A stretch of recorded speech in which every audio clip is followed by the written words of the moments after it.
আসসালামু আলাইকুম। প্রথমে বলব পরবর্তী ডিগ্রি ভর্তির সকল আপডেট পাওয়ার জন্য অবশ্যই এই চ্যানেলটিকে সাবস্ক্রাইব করে রাখবে। জাতীয় বিশ্ববিদ্যালয়ের 2024 শিক্ষাবর্ষে যারা ডিগ্রি ভর্তি হবে তোমাদের কিন্তু আগামী 4 তারিখে রেজাল্ট প্রকাশ করা হবে।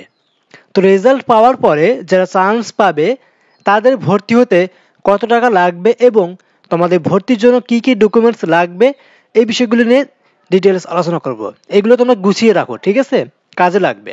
এই ভিডিওটি অবশ্যই শেষ পর্যন্ত দেখবে। আর পরবর্তী তোমাদের অনার্স ডিগ্রি ভর্তির আপডেট পাবে এবং ভর্তির পর প্রথম দ্বিতীয় তৃতীয় বর্ষের এক্সামের সাজেশনগুলো পাবে, ফ্রিতে পাবে। তাই অবশ্যই এই চ্যানেলটিকে সাবস্ক্রাইব করে রাখবে।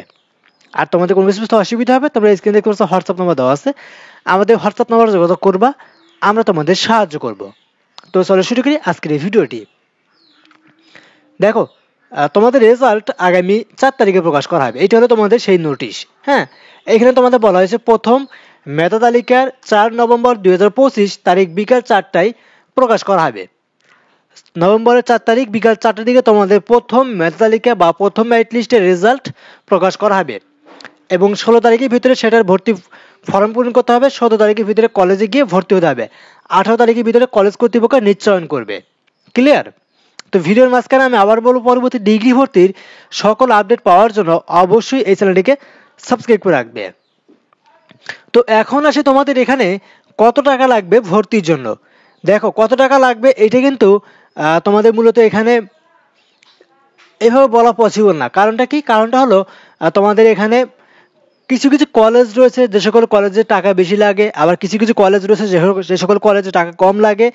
তার ভিতর থেকে সরকারি কলেজগুলোতে দেখা যায় যে ডিগ্রি ভর্তির ক্ষেত্রে 3 থেকে 4 হাজার টাকা লাগে, ঠিক আছে? এবং বেসরকারি যে কলেজগুলো সেগুলোতে দেখা যায় যে 4 থেকে 5 হাজার টাকা লাগে। এটা তোমাদের কলেজের উপর ডিপেন্ড করবে। তবে তোমাদের অ্যারাউন্ড 5 হাজার, ঠিক আছে? 5 হাজারের ভিতরে তোমাদের ভর্তি ফি হয়ে থাকে, এর বেশি হয় না। ক্লিয়ার? তো এখন আসলে তোমাদের ভর্তি হতে কি কি ডকুমেন্টস লাগবে।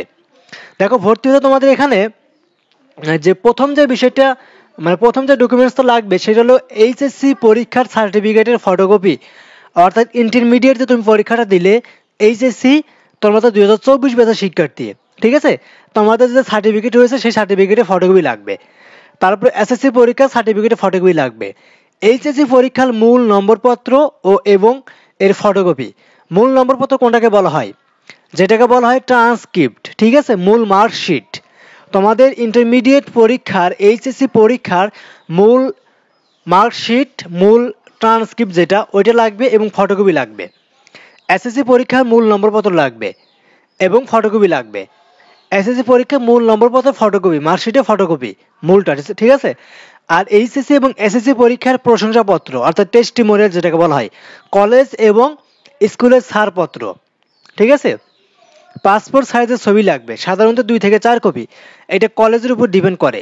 2 থেকে 4 কপি লাগে পাসপোর্ট সাইজের ছবি, স্টুডেন্টের, পিতামাতার না, ঠিক আছে? স্টুডেন্টের। প্রাথমিক আবেদন ফর্মের কপি। তুমি যে এখন যে আবেদনটি করেছো এই আবেদনের কপি আছে না, ওই আবেদনের কপিটা জমা দিতে হবে। যারা অলরেডি কলেজে জমা দিয়ে দিয়েছো তাদের জমা দিতে হবে না, যারা জমা দেওনি তাদেরকে ভর্তির সময় জমা দিতে হবে, ঠিক আছে? চান্স পাওয়ার পরে অনলাইনে একটা ভর্তি ফর্ম পূরণ করতে হয়, যেটাকে বলা হয় অ্যাডমিশন ফর্ম। ওই পূরণকৃত ভর্তি ফর্মের কপি লাগবে, ওই কপিটা তোমাকে জমা দিতে হবে। তোমার যদি জন্ম নিবন্ধন বা এনআইডি কার্ড থাকে সেটার ফটোকপি লাগবে। শিক্ষার্থীর পিতামাতা এনআইডি কার্ডের ফটোকপি লাগবে। মূলত তোমাদের এই 10টা ডকুমেন্টসই লাগে, ঠিক আছে? এই 10টা ডকুমেন্টস কিন্তু সবগুলো কলেজে নিবে না। কিছু কিছু কলেজ রয়েছে যে সকল কলেজ দেখা যাবে যে 3-4টা ডকুমেন্টস নিবে, আবার কিছু কিছু কলেজে 4-5টা ডকুমেন্টস নিবে। এইটা তোমাদের কলেজের উপর ডিপেন্ড করে। তোমাদের মূলত এই 10টা ডকুমেন্টসের ভিতরেই তোমাদের ভর্তি হয়ে থাকে। এই 10টা ডকুমেন্টস তোমরা রেখে দিবে, সেখান থেকে তোমাদের যে সকল ডকুমেন্টস লাগে ভর্তির জন্য সেগুলো কলেজে জমা দিবে এবং ভর্তির টাকা 4 থেকে 5 হাজার টাকা, 5 হাজার টাকার ভিতরে ভর্তির টাকা হয়ে থাকে, এর বেশি লাগবে না। ক্লিয়ার? আর তোমাদের রেজাল্ট আগামী নভেম্বরের 4 তারিখ বিকাল 4টার দিকে প্রকাশ করা হবে। রেজাল্ট কিভাবে দেখতে হবে এই সম্পর্কে ভিডিও দেওয়া আছে, সেই ভিডিওটি ডাউনলোড করে রেখে দিবে, পরবর্তী কাজে লাগবে। এবং পরবর্তীতে আমরা আরেকটা ভিডিও দিব রেজাল্ট দেখা নিয়ে, ওইটাও দেখে নিবে, ঠিক আছে? তো এটা ছিল ভিডিওটি কেমন লাগলো অবশ্যই কমেন্ট করে জানাবে। ভিডিওটি ভালো লাগলে অবশ্যই লাইক করবা, চ্যানেলটিকে সাবস্ক্রাইব করে রাখবে পরবর্তীতে অনার্স ডিগ্রি ভর্তির আপডেটগুলো পাওয়ার জন্য। তো আজকের মধ্যে এখানে শেষ করব। সবাই ভালো থাকবে। আল্লাহ হাফেজ।